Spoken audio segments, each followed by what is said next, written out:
All right, everybody, welcome to yet another review of The Oval. So let's get started. So, once again, we see Victoria finding the sword in that chest of Jason's. And, um, and Hunter, he's not too quick and he's not picking up what Victoria's trying to tell him with this sword. And she's like, "You are a class A idiot." And because he's not getting what she's trying to tell him, like, this is the sword that decapitated Denise. And she's like, I love to use this sword. Then it will have decapitated two bitches. So the sword is inscribed. Um, Victoria's father gave it to Hunter. So Hunter's trying to defend Jason. He's like, he was at lunch at the time that Denise was killed, and but Victoria, she breaks down the time, and she's like, he said he had to go to the bathroom, so he came back, so he had time to get in there and do it. Okay, so let me just stick with them, the White House, just so I cover everything. Where is the rest of it? Da, da, da, da, da, da. So,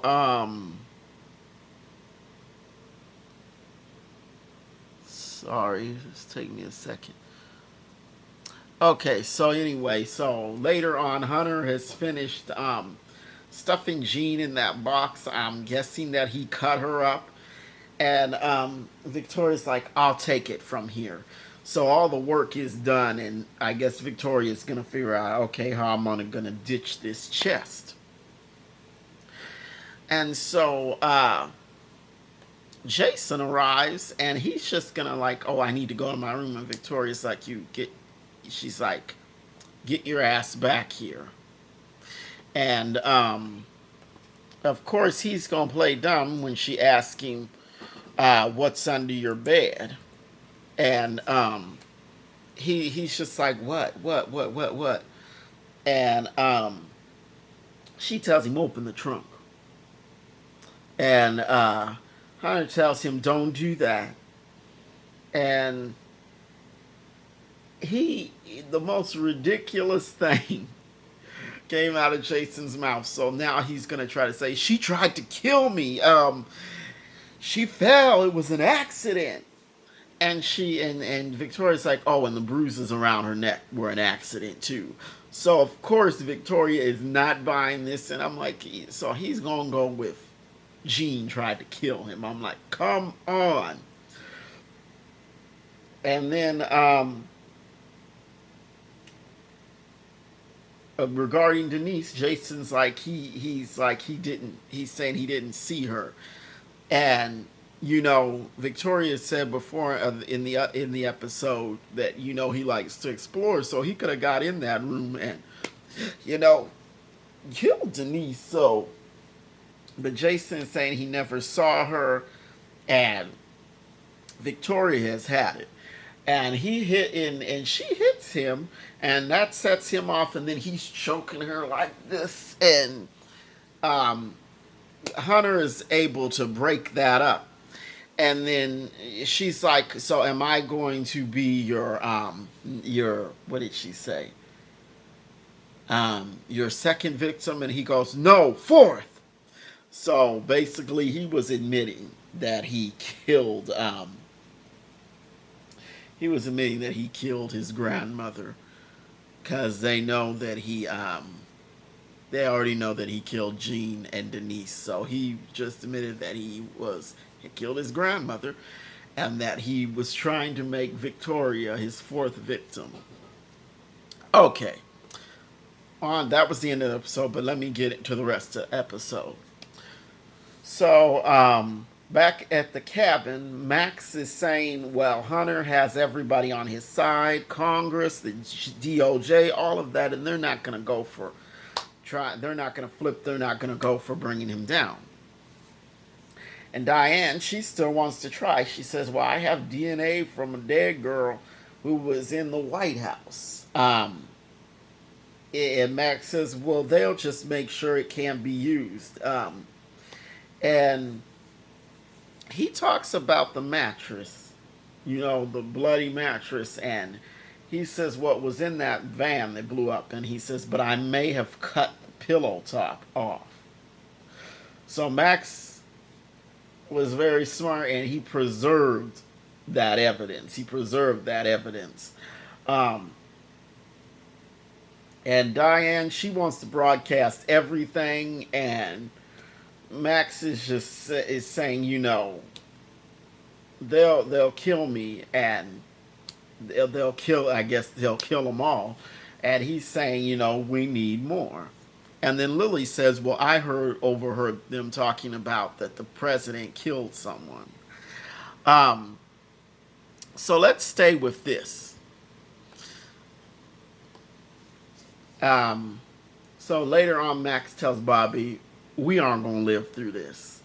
And he also tells Bobby, you're in love with Lily. I see how you look at her and all of that. And then Max says he has a contact at Langley, which is the CIA. And Lily, she comes up with the plan, oh, well, how about if I go home and apologize to Donald, and then I can get inside information? Because all he's worried about is, appearances. She says as long as, I think that, wait, maybe that was a little bit later. Yeah, it was a little bit later. But anyway, and Bobby is not for it, so he stomps off, and Max tells Lily, well, he is in love with you. And anyway, later on, Lily, she says to Bobby, she says, Donald will be fine as long as I'm dutiful. He's just worried about the appearances and all of that. And she says, there's no other way. And Bobby eventually sort of agrees, and he's like, well, you've got to call me every day, and I want you to be careful. And so it is clear that he loves her. So let's get into Barry and Nancy and Richard and all of that, and just talk about all of that. So Barry, he's in the car with Sharon, and he still is insisting that this money belongs to her. And she's like, you know what? If that was my money, don't you think I would have put it towards my debt? And so let's talk about Nancy now. So she shows up and puts her key in the door, and it ain't working. And Jody is walking around outside. She's like, well, I saw Richard changing the locks. And Nancy really didn't want to talk to her. But Jody is like, she's pushing. She knows something's going on. And Nancy's just like, she's trying to politely brush Jody off. And Jody ends up talking about everything that happened at the White House. And finally Sharon lets Nancy in. And was thinking, I'm like, Sharon, you didn't have any business doing that. It's not your house. If Richard does not want Nancy in the house at this time, you should have not let her in. You got to respect his wishes. And so she asked Nancy if her and Richard had hidden any money in Barry's room. Nancy's like, no. And then Nancy goes to the bedroom, but Richard has the door locked. So I guess he was figuring that she'd somehow get back in the house. So he locked his bedroom door to make sure that she could not get in there. And so I might as well get Kareem and Sharon out the way. So Kareem calls and tells her that he hired a new employee, and Sharon is really not feeling talking to him at that point. And she says she's not pregnant, and then he's telling her, well, you need to be more careful. And he wants her to stay on the phone, and he's acting like she's in major danger. Don't just stay on the phone. Stay on the phone. Um, he was almost acting as if she was being held hostage, and he's saying you shouldn't be with somebody who mistreats you and all of that. And I don't think Kareem is. Well, obviously he's not that good of a guy either. I mean, so here comes Barry after that, and he's trying to apologize to Sharon, and he tells her come to bed, and she's like, no, no, no. She basically just like go away. She doesn't want to hear it. And wait, let me get the rest of this. Okay, so in the morning, Richard comes out to the kitchen and Nancy's like, I made you breakfast. And at this point, I think Nancy is kind of taunting Richard. She knows he doesn't want to see her, and yet she's not giving him any space. But I kind of sense that it was like she's trying to push his buttons somewhat. And she also ironed his uniform. She said, well, I ironed it, but I still think it's too early for you to go back.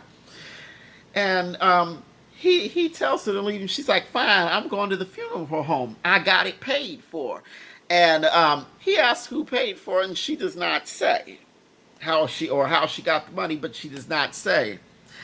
And Barry, he comes out with that money, and he shows them that. And Richard doesn't know anything about it, but Nancy, she knew exactly. She said, Ruth, I bought her those shoes years ago.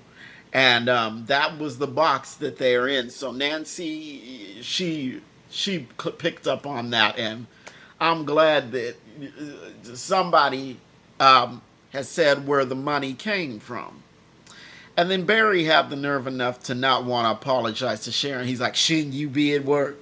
I'm like, just rude and nasty. I mean. And this was after he tried to apologize. And I'm like, so I guess your apology before, your attempted apology before was fake. So I don't know. Barry makes no sense. And so let's see. Okay. Now let's talk about Priscilla. So Alonzo tells her that Jean never signed out, and she's like, well, this is odd. This is very odd. And then Alonzo tells her, well, Victoria wants to see Sam when he comes in. And Priscilla's like, I swear to God. And Priscilla has just snapped. Because when Sam gets home, she comes down and she's wearing like all black, and it's like she was given like funeral director, just like immersed completely in it, just like Undertaker. That's the vibe she was given. It was like Undertaker. And he's saying, I know you took all the money out of my accounts, and he wants to talk about it, and she is not. She just doesn't. There's nothing she has to say. But what she does say, she has nothing to say about forgiving Sam. But she does say, "I'm gonna kill that bitch. I'm gonna poison her." But wait, okay. So I'm sorry, I got a little bit out of order. Sam did come home, and Priscilla was in bed sulking, and she wants to know why he was hard coming out of Victoria's room, and he says, well, she wrapped her legs around me and tried to give me head, so that's why I was hard. And she threw something and started ranting about Victoria poisoning her, and then then the next morning, that's when she said, I'm ready to kill that bitch. And she dares Sam to stop her from going to work, because he says, I can't let you go. And she's like, stop me. So I'm sorry I got a little bit out of order there. So what is... okay. So all that is left is Donald and Kyle. So Kyle gives him the details about Diane, and he says, well, she showed up at a gas station on foot to pick up her car. So they can't get any information about that. And Kyle says it's too hot to take out Diane right now, and that he'll find out where she's going and who she's working with. And this is the part that I thought was so funny is that so Kyle told Donald he loved him, and Donald's like, I like you. So clearly Kyle is more into Donald than Donald is into Kyle. I think all Donald wants is sex. So he's using Kyle for that. And he used the Lily as a cover for being gay, and he needed somebody to be. So yeah, so let me see what else if there was anything. Oh yeah, and then Kyle says that Alan is Donald's type, but Donald laughs it off, and he's like, Alan is straight, and Kyle's like, so was I.